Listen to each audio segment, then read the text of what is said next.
熱量はもうかなりお互い注ぎましたよね。中にを使ってるんですよ。塗装じゃなかったんですか。2人で一緒に取材行かなかったからこそこうなったのかなと思って。皆様こんにちは。地理学出身ジオラマ制作担当のアトリエモリジです。今回はふとしたご縁と言いますか、酔っ払った水拳とでも言いますか、不思議なご縁の巡り合わせで、凄腕モデラーの愛樹さんと合作することになっちゃいまして、そうなんです。愛樹さんといえば当チャンネルでも何回も作品をご紹介させていただいている、ご存知の方も多くいらっしゃる凄腕のモデラーさんです。2人ともかなり熱量を込めて制作した作品なんで、皆様にその熱量が届けばいいなとか、多くの皆様に楽しんでいただきたいっていう思いで動画をリメイクしました。作品を展示したジャム会場での制作者2人によるクロストークも収録してまして、その中では超絶リアルな川の水流の表現方法について教えていただいたりと、こならではのお話をたくさん伺ってます。愛樹さんの各リンクも概要欄に貼りましたので、ぜひぜひそちらもご確認ください。動画では現地の模様や役割分担、それぞれの制作の模様から完成までの流れをリズミカルに、そして楽しみやすいように編集しました。細やかに目次チャプターを設定しましたんで、ぜひそちらもご活用いただきまして、何回かに分けてゆっくり皆様のペースでこの作品をお楽しみいただければと思っております。最後までお楽しみいただけましたら嬉しいです。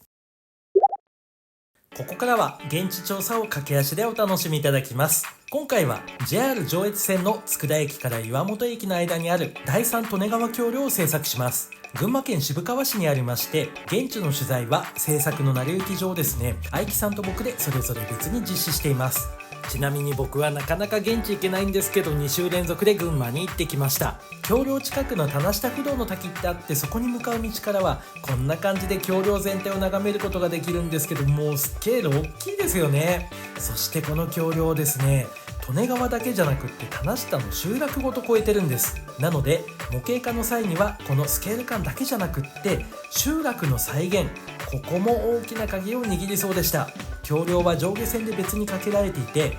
こちらの沼田方面の下り線の方が古く作られていて、トラスと橋脚、この橋脚の石積みも印象的でした。下り線は集落部分はガーダー橋になっていて、そこに偶然電車が来たんです。もう思わず記念撮影しちゃったんですけど、めっちゃラッキーでした。渋川方面の上り線はこのようにガーダー橋になっています。上下線で橋梁デザインが異なるのも特徴でした。そして上り線は集落部分をコンクリート橋で越えています。線路のすぐ近くにも普通に集落があることに驚いたんですけど、この橋梁が集落の日常として溶け込んでいるっていうのもとっても印象的でした。集落を通る県道は 1.5 車線ぐらいの道幅になっていまして、歩道と車道は縁石で分離されています。橋梁の右手、利根川の下流側には集落のスクールバスの待合所があって、その裏手にはこれ防災無線なんでしょうか、それともこのようにダム関連の看板があるから、上流にですねダムがあるんですよ。のでもしかしたらそのサイレンなんでしょうか。これらを模型化したら雰囲気が出そうですし、そしてここに見える集落の案内看板のようなものも模型化したらめっちゃ楽しそうです。橋梁のすぐそばには建物があったり、それぞれの個性を確認しておきました。最後に上下線の間の土地利用を確認するんですけど、ちょっと皆様ここに暗渠があるみたいなんですよ。でここにグレーチング見えますでしょうか。その先を流れる利根川までの間に2暗渠が続いています。そして利根川の堤防部分には水門がありましたので、この水門と脇の看板、これセットで模型化したいなと思ってます。すっかり忘れてたんですけど、ここの利根川の堤防ちょっと個性的で、石を積み上げたような構造になっています。愛樹さんは利根川の状況もしっかりと取材されていて、特に水流の色調、そして川底、堆積物、護岸の石の様子、堆積状況などなどしっかり取材されています。制作はベース、地形、橋梁、河川の工作、ほとんどのかっこいいところを愛樹さんが手掛けられていて、集落部分や畑、最終仕上げを僕が担当しました。めっちゃ簡単に言いますと、自然表現や橋梁表現を得意とする愛樹さんと、生活感の演出が大好きな僕の2人の全エネルギーを込めた作品、そんな感じになります。完成した作品は2024年のジャム会場で展示しまして、その時初めて愛希さんも完成した姿をご覧になりました。ここからはその時に作品を見ながら繰り広げられた制作者2人によるクロストークをお楽しみください。2人ともちょっとテンションおかしいんですけど、そこは気にしないでください。こんにちは、よろしくお願いします。今回この利根川の橋梁を、制作を始めたきっかけっていうのが、この橋梁のトラスを再現したかったっていうことですよね。そうですね。一番最初はで大学のレーザーカッターが使えるっていうことで、今までずっと興味あって、それ今回せっかく使えるんだったらっていうことで、もう全部格子のところをガーッと抜いた状態で積み上げて、もう全部徹底的に再現できるようになったので、それが活かせるとかどうかっていうことで、これが第3球場ってことにしました。ここのスパンを少し広げることで、バランス整えてかっこよくまとめようっていう。そうですね。縦横比は変わんないんですけど、縮尺をちょっと大きめにして、さらにその幅を少し詰めてます。すごい、かなりしっかりまとまったっていうか、かっこよくまとまりましたよね。部材の一本一本がちょっと太くなっちゃったんで、ちょっとそこは大丈夫かなって気にしてたんですけど、意外にもしっかり見えてきてくれたっていうことで、プラスに働いてくれたのがすごい良かった。確かに橋梁の単体だけで見てるときとジオラマに設置してみると違いますよね。すごい、これはやっぱり僕の部屋にあるのが未だに信じられないです逆にここにあることがびっくりとか、僕がこれを作ったのっていうぐらい正確にお話しすると、ベースはほぼほぼ愛希さんが作ってて、僕が集落を担当したり、最後の仕上げをやったりっていう感じです。最後の仕上げって言ってもね、緑をちょっとふやかしたりぐらいですからね。作業量的には本当半分半分ぐらいですかね。熱量はもうかなりお互い注ぎましたよね。一番ここってご覧いただいた皆さんも河川や河川敷の表現がすごくいいっておっしゃるんですけど、一番こだわったところってやっぱり水の色です。そうです。色と、あと気泡、水泡、このやっぱ見ていただくだけで、どっちが上流か下流かっていうのが分かるようになってると思うんですけど、確かに一応この水泡白っぽく見えるんですけど、実際でも表面には何も白いものは塗ってなくて、重ねていく過程で中に石膏を混ぜたものを使ってるんですよ。で一応白でエアブラシで塗装してもよかったんですけど、ただ石膏はやっぱ粒状じゃないですか。なんでこの一応ボンドと石膏を混ぜてペースト状にしたものをちょいちょいちょいってなってるんです。すごい。そうするといい感じにまだらになってくれて、で結果的にこういうジャバーっと流って水の中に気泡が入ってる雰囲気が成立したので、これ石膏だったんですか？そうです。塗装じゃなかったんですか？すごい。だからこういう雰囲気が出せるんですね。泡立ちの粒感っていうか立体感っていうか。そうです。でしかもその気泡も重ねる何層も何層も重ねる過程で毎回それぞれレジンの積層ですよね。そうです。で毎回やってるんで一応立体的に見えて、いやもう完全に立体的に見えます。僕も週1回必ず拭いてるんでいやすごいですね。この砂利の表現というか瓦の石の表現っていうのもかなり工夫されて、一応巻き方としてはもう本当にまたバサッと巻いた感じなんですけど、色味にはちょっとこだわりがあって、やっぱそのまま巻いた上にボンド水で固めてしまうと色がちょっと濃くなってしまって濡れた雰囲気になってしまうんですね。確かに。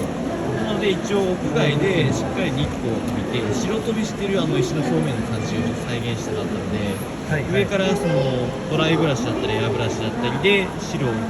追加して乾いた感じを再現してます。設定的には9月10月に近いような夏の終わりみたいな感じですよね。そうですね。日差しが強い感じ。そうか、これってボンド水で固めたんですか？そうです。レジンを流した時に脇からバサバサっとこっちに水が入ってしまったりとか、そういうリスクもあったりと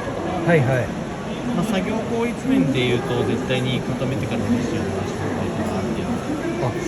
そうですよね。っていうのがなんで質問したかというと、はい持ち運びとかこうやってどうしても移動するとき触ることになるんですよ、ここ。その時ボロボロ落ちないからすごい強いなと思って。あ、一応でもその細かい粒だったら普通に軽く水で溶いたものでもいいんですけど、僕はこの大きい石が結構あるんで、はい、とにかく落ちやすいんですよ。なんで5回以上はボンド水を垂らして濃ゆくしたじゃなくって回数を増やした。そうですね。なんで結構がっちり回ってくれてます。おー、すごい。そしてこの河原の草表現も相当こだわってらっしゃいますよね。河原の草表現で一番気を使ったところって何ですか？実際本物を見たときに人の背丈以上の草があってとても河原に行けるような状態じゃなかったんですよね。なんで一応その雰囲気が伝わるように単調になっちゃいけないんで、はいはい、ところどころ手で植えたりして。なるほど。今回やってみてどうでした？実際作って。面積がとにかくめちゃくちゃでかいので、はい、同じ作業が続く部分は多かったんですけど、ただ予想以上に時間かかっちゃって、はい、富士山がいなかったら完成してない。結構あるあるですよね。やりかけでそのまま放置でどっか行っちゃうみたいな。もう 300×600 ぐらいだったらもう嫌でも手入れじゃないですか。はいはい。いやだって僕もそこに飾ってるやつあるじゃないですか、あれ7年かけてます。全然手つかなくって7年のうちの数年間は放置ですからね。でもそう考えると今回すごいめちゃめちゃ早かったなって。だからツイッター見てるんですけど、はいはい、びっくり。自分でもびっくりですよ。本当ですよね。いやなんでこんな早くできてんのとか思って。実際に完成を総合的に見ていただいていかがですか？いや、その色味のバランス、僕も若干トーン落としたりする部分もあったんですけど、はい、ただその見え方としてすごいバランス良くなったなと思って。あそこ超意識しましたよ。いや本当に。なんでこっちの山の部分のトーンがあんまり落とさなかった。はいはいはい。それが結果としてその集落の色もある必要があって、確かに確かに確かに確かにすごいですね。確かに。はい。逆に集落の方とその見え方の強さのバランスがすごい取れて、はいはい、全体的に強がると上がったジオラマになったらすごい大切なんじゃないかな。確かに変な話ですけど、橋梁から出てくる情報量と、そうなんですよ。こっちが全部竹とかだと、はい、すごい寂しいジオラマになっちゃうので、確かに最高できるね。それとあと僕ちょっと個人的に思ったのが2人で一緒に取材行かなかったからこそこうなったのかなと思って、絶対に一緒に行ったりするとここってこうだよねっていう共通感覚になっちゃうじゃないですか、はい、でもこれだったらすり合わせなしでお互いの感覚でパシッパシッって作りながら、そうですね、確かに集落も一応何箇所かは見たんですけど、完全に僕はこっちだったんで、はいはい、橋脚こうなってんのか、点検ツールこうなのか、あここにコンクリートブロックあるのかとか、確かに一番深いなったんで。確かに、確かに見るところが違う。僕だって水門の形どうなのかとか、水流がどうなってるかとか、そういうのしか見なかったですから。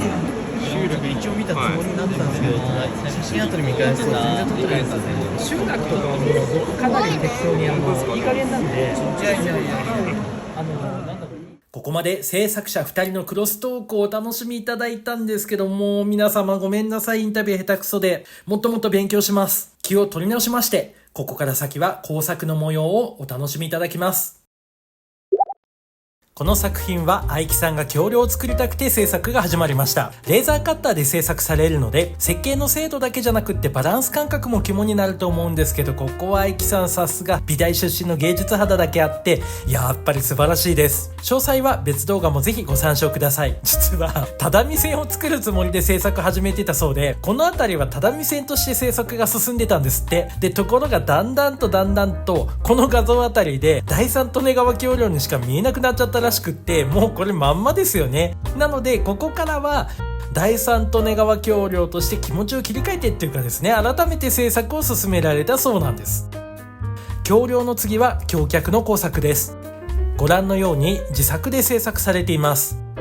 ちなみに下り線の橋脚の特徴でもある石積みはなんと筋彫りだそうで、ちょっとアップするんでこれ見てください。手彫りなんですよ。今実際にですね、僕の部屋のジオラマ見てきたんですけど、6本も作ってて、いやもう愛木さん素晴らしいです。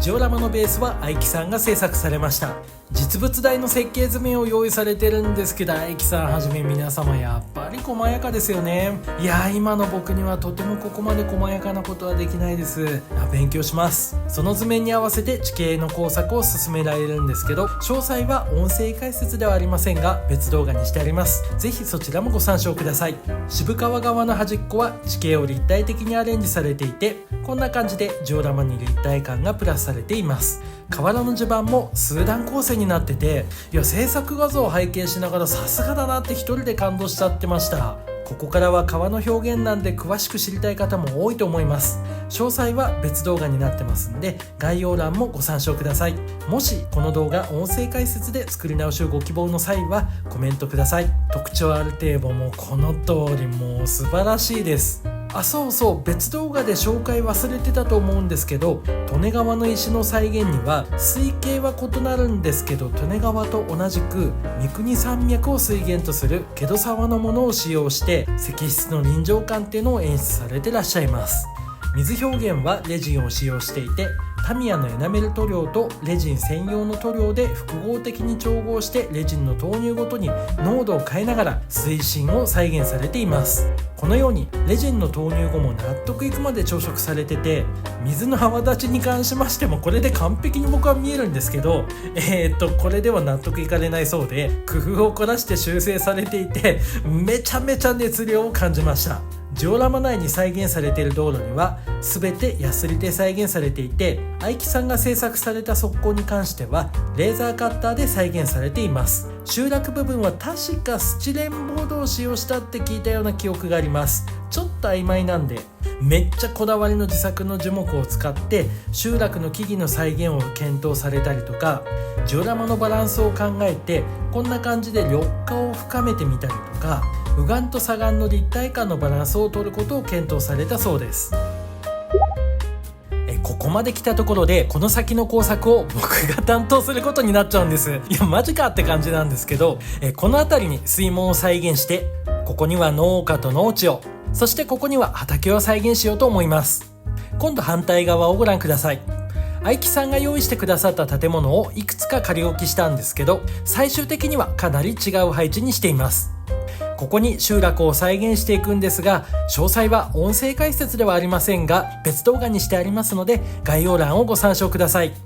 愛木さんが自作された建物や改造された建物も引き継ぎましたので、これらの建物も大切に作品に生かしていきます。愛木さんから引き継いだこの特徴的な建物、これだけでももう十分なんですけど、このお宅屋根に雪止め金具が設置されていますんで、雪止め金具を追加工作して荷物用のエレベーターや荷物を再現して、でこの荷物エレベーターですね、運転用の機械部分自作で再現したんですね。もう一人でニヤニヤしていました。こういうのめっちゃ楽しいです。雨どいとか電気メーターを作って建物の脇に配置して、屋根にはテレビアンテナを再現しました。アンテナからの配線再現しないのかってお気づきの皆様、さすがです。この後ブースターを接着したんですが、見えないと思いますんでちょっとズームしますね。これがブースターです。でもそうだ、近年になって地デジアンテナを設置してコードだけ撤去してアンテナだけ残ってるなんて、そんな設定にしようって思ったんです。だんだんとノリノリになってきまして、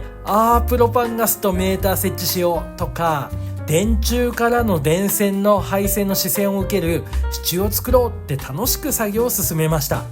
この建物をレイアウトに配置すると結構敷地が余りますので、手持ちのジオコネの建物や自作で増築部分を製作して敷地を埋めていきます。ちょっとね、なんだかなって思うんですけど、多少の穴はこんな感じで車を置いちゃえばほとんど気にならないんで、そのまま工作を進めてます。トイレの周期抜きがあったこの建物、何の建物かちょっと外からはわからないんですけど、なんとなくで作って、そして外から見えそうな場所を作ってはみたんですけど、このおじさまはじめ完成したらほぼほぼ見えなくなっちゃいました。愛木さんから引き継いだそれ以外の建物も元々の屋根に雪止めを再現して塗り替えてガラッと雰囲気を変えてみたり、ジオコレの建物に愛樹さんが自作した部分を追加したこの建物、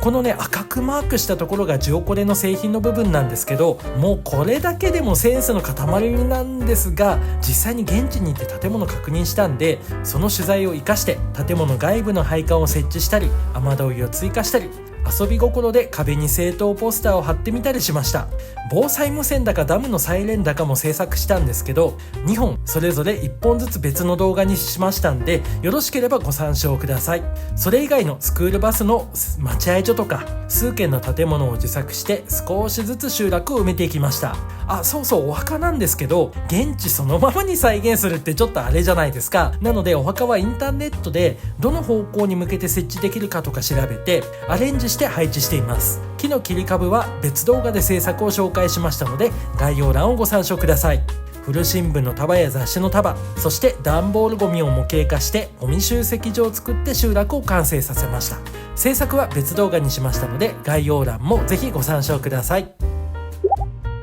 プラ板を使って水門の下の水路の部分を製作して、で部材に合わせて堤防を切り出すんですけど、これせっかく愛樹さん作ってくれてるやつを切り出すのって結構勇気がいりました。自作した水門を設置して、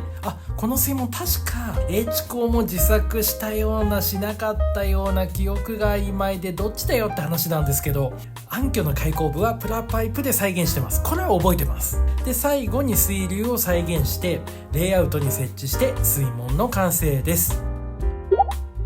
農地に関しても詳細は別動画をご参照いただければと思うんですけど、今回も画像の緑のハウスみたいに色々と挑戦しています。農地脇の道には母子さんから教えていただいた本当に反射する反射板を置いてみたり、